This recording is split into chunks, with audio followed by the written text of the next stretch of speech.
If you have JPG images and then if you want to go ahead and convert it to other formats, then you can utilize the convert from JPG option right here.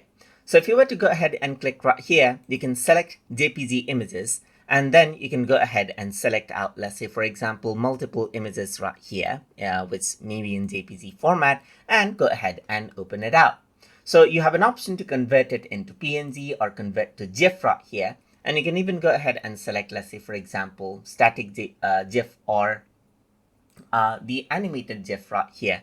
And if there's 3 images right here, and if you were to choose animated GIF, it actually goes ahead and takes it out as a frame. So let's just go ahead and do that and enable the loop and convert the images right here.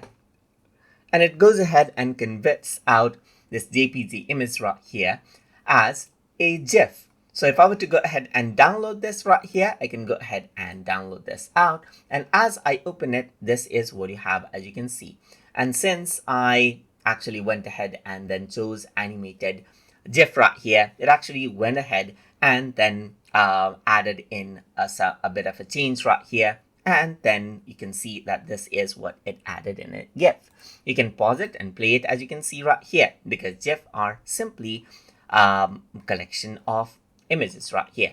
So if I were to go around over here, I have the option to convert from JPG right here as well. So you can go ahead and select these out, click on open, convert to PNG, let's say for example. And as you do that, the JPG images now gets converted into PNG right here.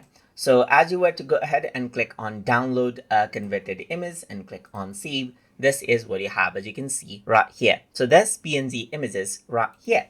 So that is basically how you can go ahead and convert from JPG inside of ILoveIMG. So I hope you guys learn something as always. And as always, please like, comment, share, and subscribe.